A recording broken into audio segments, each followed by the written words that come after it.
এটা আমার ঠোঁটে বেশি মানাবে। চলো একবার ট্রাই করে দেখি। দাঁড়াও, এটা ঠোঁটে দিও না। এটা কিছুক্ষণ আগে এক অসুস্থ মহিলা ব্যবহার করেছিলেন। তো তাতে কি হয়েছে? এটা ঠোঁটে দিলে তুইও তার রোগে আক্রান্ত হতে পারিস। আচ্ছা, তাহলে লিপস্টিক দিলেও রোগ ছড়ায়? আসলে তুই আমার সৌন্দর্য দেখে জেলাস ফিল করছিস। আর তুমি মাস্ক পরে আছো কেন? আমি তো তোকে আগেই মানা করেছিলাম। আরে না, আসলে আমি রান্নাঘরে পড়ে গেছিলাম, এই মুখে এই দাগ। আমিও জানি আসলে কি হয়েছে, আমার খুব ঝাল লাগছে। ওটা তো আমার কোল্ড ড্রিঙ্ক, হারামি কোথাকার। আমার দরকার নেই, তুই খা। ওটা খেলে হয়তো বা আমি অসুস্থ হয়ে যাব। আজ আমি নিজের জন্য নতুন লিপস্টিক এনেছি, দেখি আমিও একবার ট্রাই করে দেখি। না, তাড়াতাড়ি ফেরত দাও, নইলে আমিও অসুস্থ হয়ে যাব। এবার রিয়া আমার হাত থেকে বাঁচবে না। রিয়া, শুনছো? বস তোমাকে ডাকছে। হ্যাঁ, যাচ্ছি।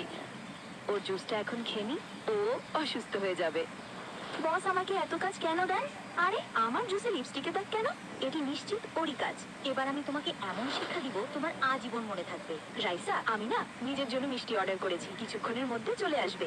আচ্ছা, আমি তোমার অর্ডার নিয়ে আসছি। সব জায়গায় হাত মারা, এবার তুই খাবি আর জ্বলবি, তারপরে বুঝবি কত ধানে কত চাল। এইবার তো সে আমার হাত থেকে বাঁচতে পারবে না। তো ঝাল, কেউ পানি দাও, পানি। কি হলো? ঝাল